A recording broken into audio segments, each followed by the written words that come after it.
이렇게 살면 재미없지 않나요? 너무 자극이 없는 거 아닌가요? 이런 얘기를 듣는 게 썩 유쾌하지 않으실 것 같은데. 아닙니다. 유쾌합니다. 결국에는 제 삶은 도파민 투성이라고 보시면 되겠고, 뭐 논문을 봐도 도파민이 나오고 글을 써도 도파민이 나오고, 그 독서라는 어려운 과정을 극복하고 그 다음에 결국에 희열을 느낄 수 있는데, 이런 도파민들은 반대급부가 없습니다. 저는 이런 것들을 잡곡밥 같은, 혈당이 쭉 올랐다 떨어지는 게 아니라 천천히 혈당이 오르는 잡곡밥 같은 도파민이라고 이야기를 드립니다.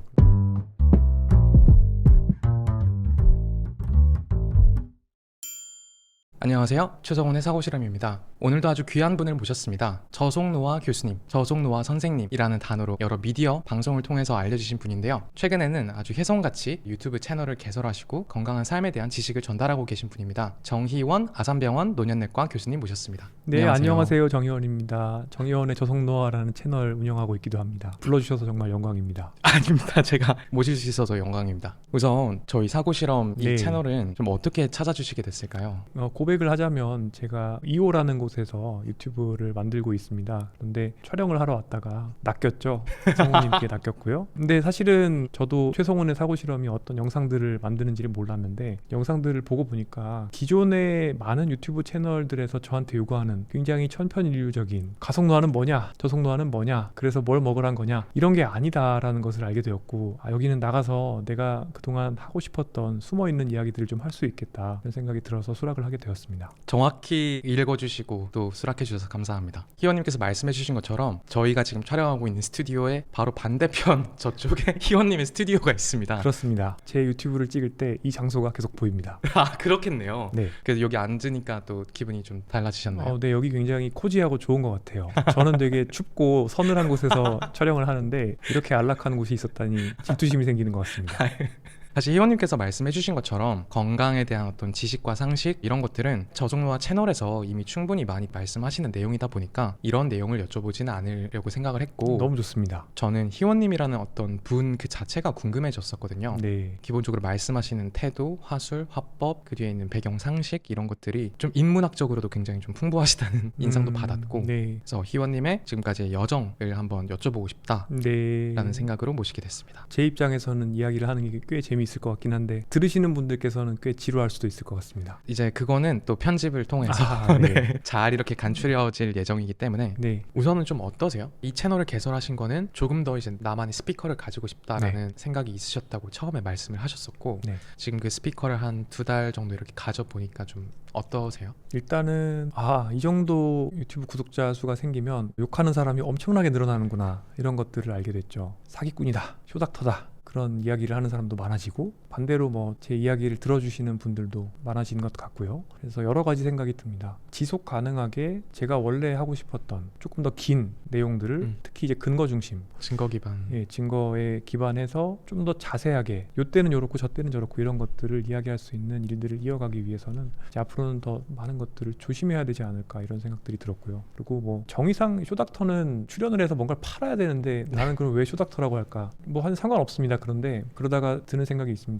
나는 내 생각을 팔고 있구나. 제가 지금 말씀드리는 생각이라는 게 어찌 보면은 몇 년 전만 하더라도 우리 사회에 이제 떠돌던 생각들은 사실 아니잖아요. 그러니까 노화 속도가 달라질 수가 있고, 노화 궤적을 내가 건강하게 만들 수가 있고, 기본적인 것들을 챙겨야 되고, 이런 이야기들을 사실은 최근 단계로 다 나오는 얘기인데, 논어에도 나오지, 뭐 대학 중용 좋은 책에는 다 나옵니다, 이런 이야기들이. 그런데 이런 이야기를 하는 것들이 대개는 이제 묻히게 되고, 양극단에 있는 이야기들, 예를 들어서 고지혈증 약을 먹으면 뇌가 녹아버린다, 말도 안 되지 않습니까? 그런 이야기를 하지를 않나. 엄청난 양의 비타민C를 매일매일 먹으면 뭐 암이 낫는다. 사실 의사 입장에서도 너무 부끄러운 그런 것들이 유튜브에 굉장히 만연한 와중에서 이제 어떻게 하면 그냥 좀 정상적인 이런 것들이 계속 제가 퍼뜨릴 수가 있을까, 그런 생각을 하기도 했습니다. 뭐랄까, 이 유튜브는 사실 쇼츠라는 특히 존재는 네. 그 자체로 가속 노화를 촉진하는 포맷이잖아요. 네, 물론 증거는 아직까지 충분치는 않습니다만. 네. 제가 주의하겠습니다. 네, 아닙니다. 네, 그래서 희원님 채널의 특징이 굉장히 길고, 또 말씀하신 것처럼 되게 디테일한 어떤 근거들을 기반으로 하고 계신 것 같고, 그래서 저는 희원님을 뵈면서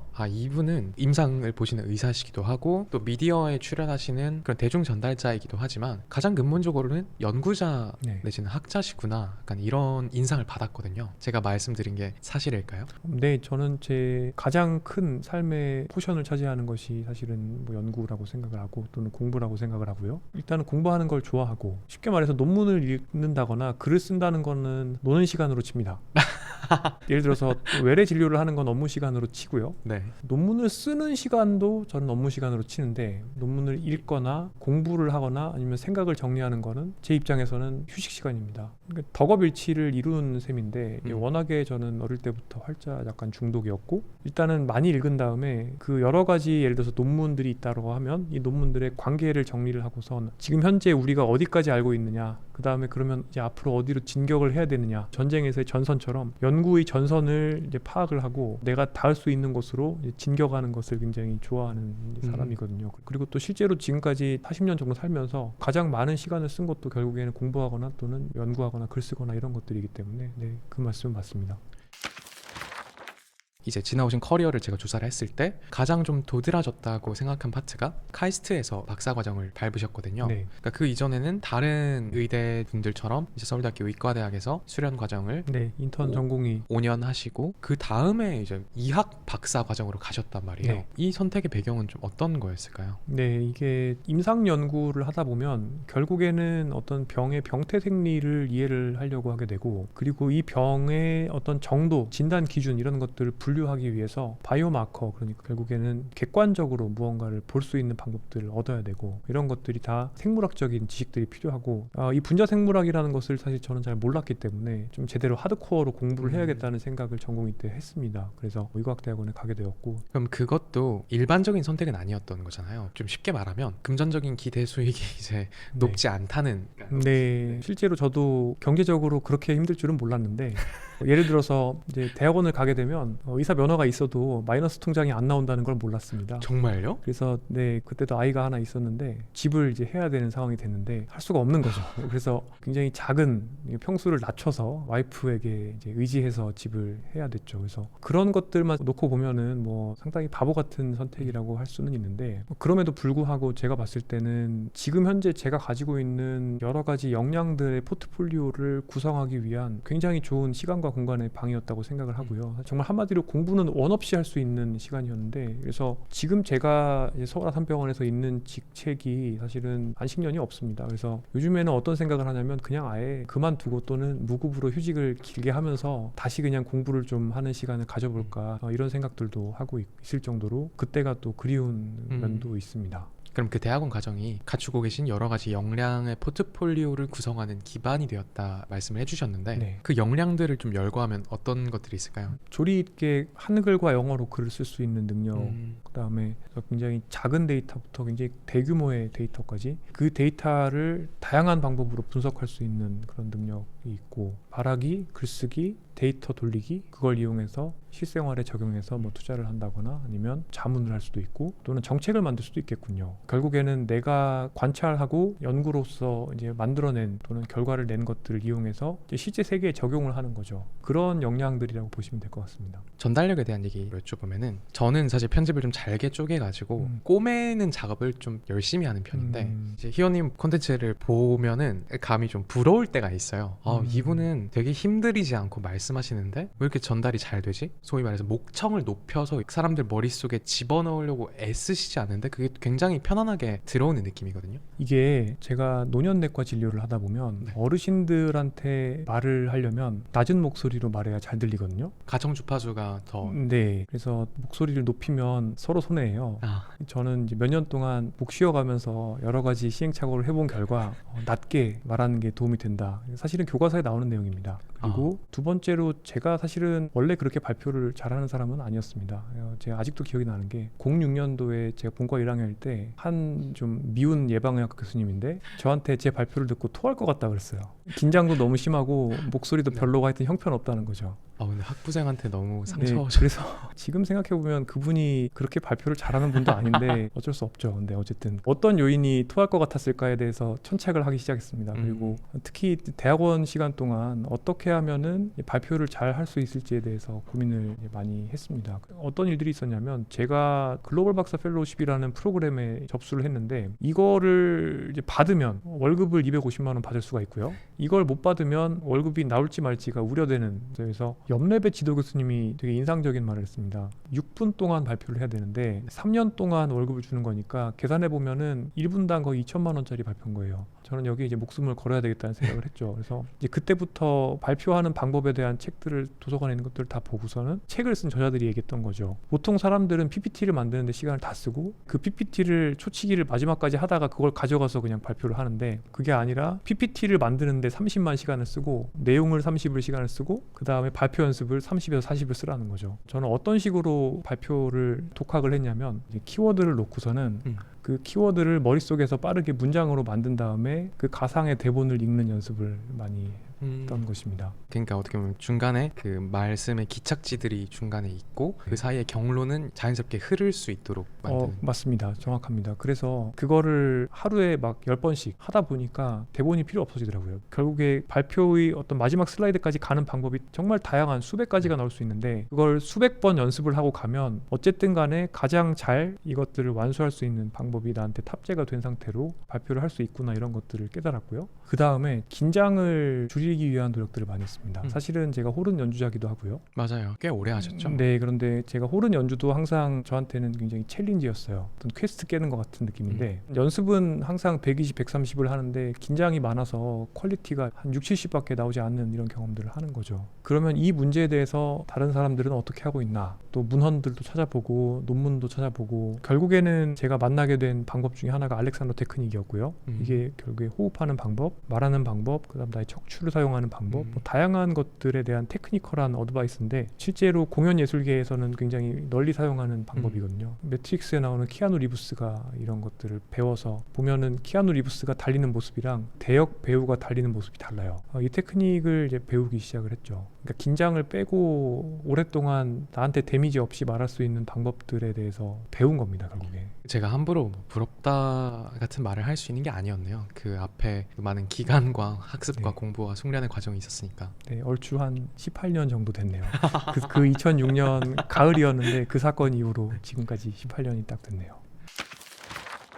근데 방금 말씀해주신 알렉산더 테크닉 얘기도 그렇고, 네. 그러니까 그것은 어떻게 보면 자신의 몸을 얼마나 이해하고 사용하고 친숙해지느냐에 대한 내용인 것 같고, 네. 그리고 홀은도 얘기를 해주신 걸 보니까 소위 말하는 예체능적인 몸을 사용하는 것들에 대해서도 관심이 되게 많으신 것 같고, 그것을 본인의 삶에 끌어당기는 연습을 해오신 거잖아요. 이건 처음에 어떻게 좀 형성이 된 걸까요? 운동을 하지 않으면 죽겠다는 생각을 언제 했냐면 네.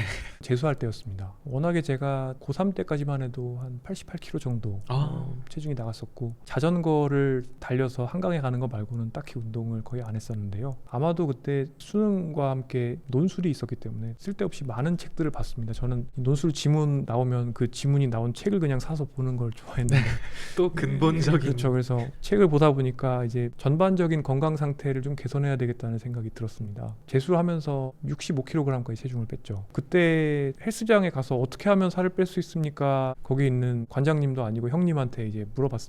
그러니까 카운터 보시는 형님이죠. 40분 동안 트레드밀을 하고 그 다음에 30분 동안 스태퍼를 하랍니다. 그 강도까지 정해졌어요. 그래서 그거 될 때까지 하라는 거예요. 그렇게 운동을 해서 이제 채소 위주의 식사를 해서 살을 금방 뺐죠. 그러고 나서 컨디션이 너무 좋아졌습니다. 그때부터 이거는 죽을 때까지 해야 되겠다, 그런 생각이 들어서 어디를 간다 하더라도 항상 헬스장에도 등록을 하고, 웨이트도 뭐 몸이 비록 왜소해 보이지만 사실은 옷 벗으면 상당히 근육 많습니다. 그래서 이게 유튜브에 악플다는 사람들이 있어요. 저더러 운동이나 좀 하래요. 근데 너무 억울한 게 제가 며칠 전에 아무 신발이나 신고 나가서 혼자서 하프를 뛰었거든요. 1시간 43분이 나왔습니다. 그러니까 저희 동년배 중에서는 어쨌든 최대 산소 섭취량이 한 5% 정도 안에 든다고 이제 통계적으로는 볼 수 있는데, 하여튼 운동이 굉장히 중요하다는 생각은 딱 그때부터 계속 하고 있고, 그 다음에 또 호르는 왜 좋아하게 되셨냐, 아마 그런 질문하신 것 같은데, 어릴 때부터 집에 음악이 늘 있었습니다.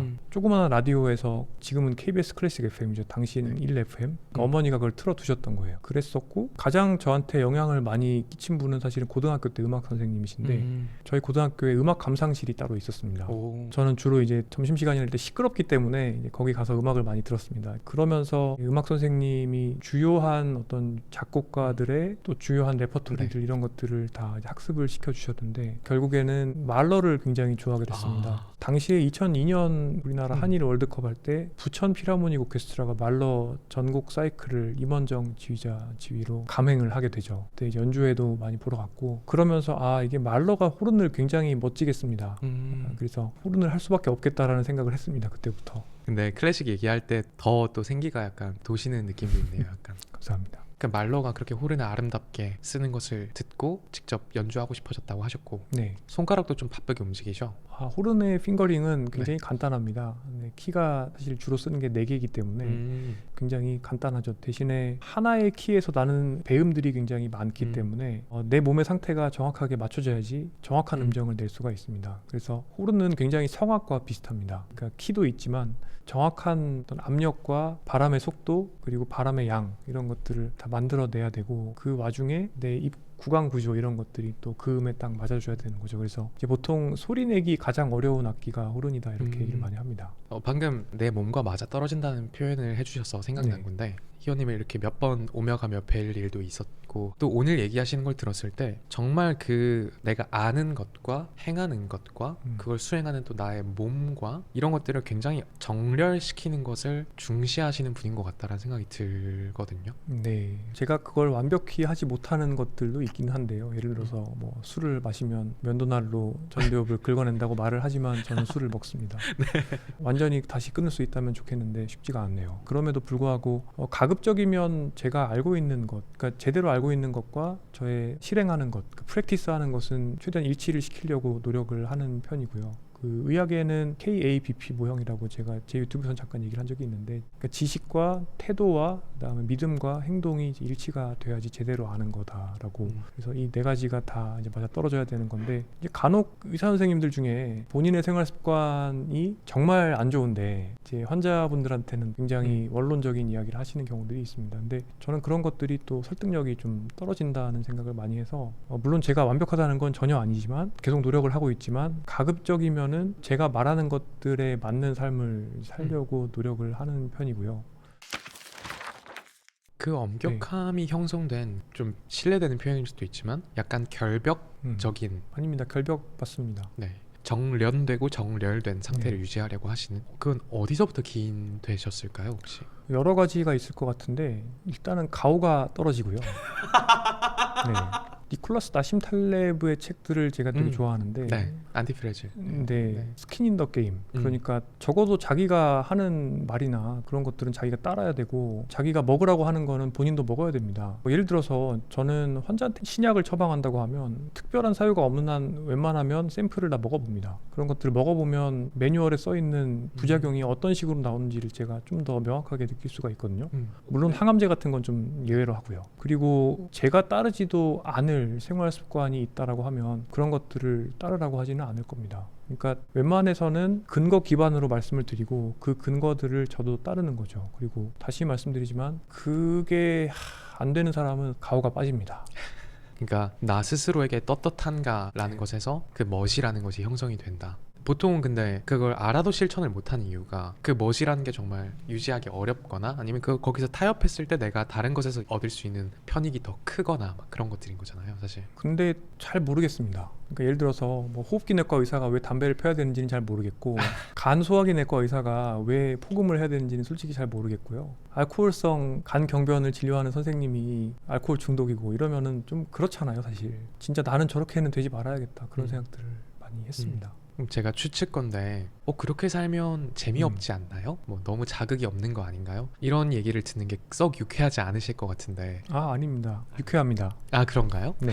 아주 많은 분들이 질문을 그렇게 하시죠. 네. 그렇기 때문에 답변을 드릴 가치가 있습니다. 결국에는 저는 제 삶은 도파민 투성이라고 보시면 되겠고, 뭐 논문을 봐도 도파민이 나오고, 뭐 글을 써도 도파민이 나오고, 악기를 불어도 도파민이 나오고, 뭐 음악을 들어도 도파민이 나오는데요. 이 사람의 도파민 시스템이라는 게 우리의 홍채와 비슷한 느낌입니다. 그래서 굉장히 밝은 곳에 가면 동공이 좁아지면서 우리가 눈이 부시지 않게 되고, 또 굉장히 어두운 데 가면은 또 동공이 산대가 되면서 어둡지가 않게 되죠. 사람의 도파민 시스템은 그렇게 설정이 되어 있기 때문에, 예를 들어서 매일매일 슈폼에 쩔어 있고 매일매일 하이볼을 하루 종일 먹고 그런 분이라 하더라도 장기적으로 그분의 도파민 시스템은 오히려 어떤 즐거움이 들어왔을 때 작용이 떨어진다, 이런 것들이 굉장히 잘 연구가 되어 있습니다. 그렇기 때문에 사실은 노잼인 활동에서도 충분히 즐거움을 얻을 수가 있게 사람은 세팅이 돼 있고, 세트 포인트를 내가 낮추겠다라고 생각을 하면 들어오는 자극이 적어져도 도파민이 나오는 정도는 원점을 향해서 회복되려는 성향을 이제 보이기 때문에 굳이 수동적인 즐거움을 너무 많이 쫓을 필요는 없다는 생각이 듭니다. 그리고 또 두 번째로 우리가 추구할 수 있는 즐거움이 연구를 해보면 두 가지가 있는 것 같습니다. 예를 들어서 글을 쓴다거나 독서를 한다거나 할 때는 그 독서라는 어려운 과정을 극복하고 그 다음에 결국에 희열을 느낄 수 있는데, 이런 도파민들은 사실은 반대급부가 없습니다. 이 반대급부라는 게 뭐냐면, 도파민 네이션 책 보신 분들은 이해를 하실 텐데, 도파민을 내가 얻은 것만큼 결국에는 반대급부로 불쾌가 따라오게 되는데, 그런 숙취 같은 현상이 이제 없는 거죠. 저는 이런 것들을 잡곡밥 같은, 혈당이 쭉 올랐다 떨어지는 게 아니라 천천히 혈당이 오르는 잡곡밥 같은 도파민이라고 이야기를 드립니다. 이제 반대로 굉장히 고자극의 숏폼이나 SNS에 라이크를 누가 눌러준다거나 이런 것들은 반대급부가 다 있게 됩니다. 그래서 이런 중독성이 있는 수동적인 자극들, 그러니까 내 뇌가 노력을 하지 않고 빠르게 얻을 수 있는 이런 도파민들은 오히려 내 뇌와 내 몸의 스트레스 정도를 높이는 효과가 있다는 게 알려져 있습니다. 그래서 결국에 스트레스가 많거나 결핍감이 있어서 내가 도파민을 쫓아야 된다고 하면, 적극적인 두뇌 활동을 통한 도파민을 내가 얻게 되면 그런 것들은 오히려 도움이 되는데,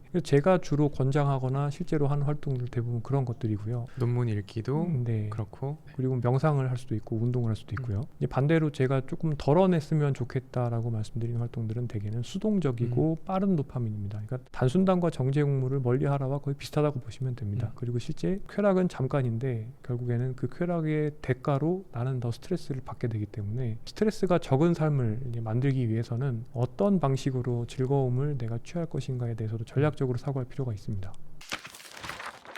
제가 말꼬리를 잡으려는 건 아닌데, 네. 이제 스트레스가 적은 삶이라고 말씀해 주셨고, 그런데 저는 솔직히 희호님이 스트레스를 되게 많이 받으실 수밖에 없는 환경이라는 생각도 들었거든요. 그러니까 특히 아까 쇼닥터라는 단어도 얘기를 해주셨지만, 네. 본인이 원하지 않는 방식으로 내가 소비되는, 아니면 네. 나의 말이 편집되고 줄어들고 굉장히 선정적으로 만들어져서 나가는 경험도 많이 해보셨을 네, 테고, 그렇죠. 사실 그런 것들을 누구보다도 싫어하실 것 같은데, 네. 왜 그런 스트레스를 감수하고 이런 활동들을 하고 있는가? 매우 좋은 질문이십니다. 저 같은 경우에 일단은 분노가 가장 중요한 추동력이었다고 생각합니다. 제가 노년내과라는 게 필요하다라는 생각을 가진 지는 거의 지금 한 17년, 8년 정도가 됐고, 노년내과를 하겠다라고 결정한 지가 12년이 넘었는데요. 전 세계 우리나라 빼고 노인의학적 의료 시스템이 선진국에는 다 깔려 있고 후진국에도 있습니다. 우리나라는 왜 노인의학이 있어서는 안 되는 건지 잘 모르겠고요. 제가 이제 밖에 나가서 누군가를 만났을 때 제일 이제 열받는 게, 나도 노인 환자 볼 줄 아는데 그런 거 필요 없는데? 라고 얘기하거나, 그래서 위원회 같은 데서 저보다 이제 연배가 더 위니까 짓밟는 분들이 많이 있습니다. 보통 사회생활 해보면 그런 약간 연배 있는 분들이 짓밟는 방법이 여러 가지가 있죠. 말로 슬슬 뭉개거나, 제가 발언을 해도 그냥 유령 취급을 한다거나, 뭐 다양한 방법들이 있는데, 어쨌든 간에 제 입장에서는 제 인생을 걸었고 지금까지 논문도 100편 이상 썼고, 그 중에서는 정말 뭐 정책적인 함의가 있는 논문들도 많이 있는데, 뭐 난 그런 거 처음 들어보는데 그게 뭐냐, 뭐 이런 식으로 얘기를 하신다거나, 존재하지 않는 가상의 진료 분야를 네가 만들어내서 왜 한다고 하느냐, 뭐 이런 식의 이제 대응을 상당히 많이 경험을 하다 보니, 결국에는 제 스피커를 가지고 싶었던 것이 가장 큰 직접적인 동인입니다. 요즘에는 그렇게 물어오는 분들은 많이 줄어든 것 같습니다. 적어도 환자분이 문 열고 들어오면서 아니 노년내과가 뭡니까? 이렇게 질문하면 제가 되게 이제 킹받죠. 그런 것들은 이제 거의 없어졌다고 생각이 됩니다. 이두 번째는 뭐냐면 우리나라 정부 특히 보건복지부에 대한 좀 실망, 그리고 우리나라 사람들이 건강해지기 위한 정보, 그 다음에 모티베이션을 제가 줘야 되겠다는, 직접적으로 제가 해야 되겠다는 그런 생각이 있었습니다. 이게 무슨 얘기냐면 앞서 말씀드린 것처럼 여러 위원회에 가면 제가 답답한 경험을 많이 한다고 했잖아요. 실제로 제가 뭐 보건복지부 이런 데도 건의를 많이 하기는 하는데 거의 되는 게 없습니다. 사실 굉장히 빠른 속도로 돌봄이 필요한 사람의 숫자가 증가되고 있고, 젊은 사람들의 건강 상태는 계속해서 건강 상태가 나빠지고 있는 게 시계열적으로 눈에 보이거든요. 전 세계적으로도 비슷한 일들이 벌어지고 있어서 다른 선진국들은 어떻게 하면 그 나라 사람들이 더 건강하게 나이 들어갈 수 있을지에 대해서 어마어마하게 많은 고민들을 하고 정책들을 만들고, WHO에서도 정책 패키지를 만들어서 보급을 하고 있는데 우리나라에서는 전혀 하고 있지 않습니다. 결국에는 제가 일종의 거대한 사회 실험 같은 걸 직접 해야 되겠다는 생각이 들었던 겁니다. 그래서 처음에는 트위터를 위주로 이제 활동을 했고, 그 다음에 이제 스피커를 키워서 유튜브에서 어쨌든 간에 사람들한테 해가 되지 않는, 적어도 왜곡되지 않고, 뭐 제가 돈 벌어 먹으려고 가짜 정보 말하는 거 아니고 가능한 한 지금 현재 우리가 구할 수 있는 최선의 증거에 기반해서 내용들을 알려드리고, 나아가서는 제가 조금 그 웃음거리가 돼도 상관없으니까 결국에는 사람들이 이런 일들을 즐기면서 했으면 좋겠다, 이런 생각을 했던 겁니다. 결국에는 첫 번째는 이제 노년내과를 알리고 싶다 그랬고, 두 번째의 목표는 궁극적으로는 사실은 우리나라 사람들의 생활 습관이 전반적으로 더 건강하게 바뀌는 것을 저는 국민 건강 영양조사 통계로 보고 싶습니다. 그러니까 굉장히 이렇게 쭉 나빠지고 있는데 이게 이렇게 다들 같이 노력을 해서 좋아지는 그 변곡점을 보고 싶은 거죠. 그런 생각을 가지고 일을 하고 있습니다. 전 방금 건강한 습관을 가지게 돕고 싶다라고 하시지 않고 국민 건강 영양조사를 통해서 보고 싶다라고 말을 하신 거에서 갑자기 좀 세게 왔는데 데이터로 확인을 해야죠. 네, 그러니까 그게 그냥 이분의 근본적인 기전이구나, 그 데이터로 보여지는 것까지가 정말 완성이니까. 네. 그럼 저희는 여기서 잠깐 쉬었다가 다시 네. 입으로 돌아오도록 하겠습니다. 네.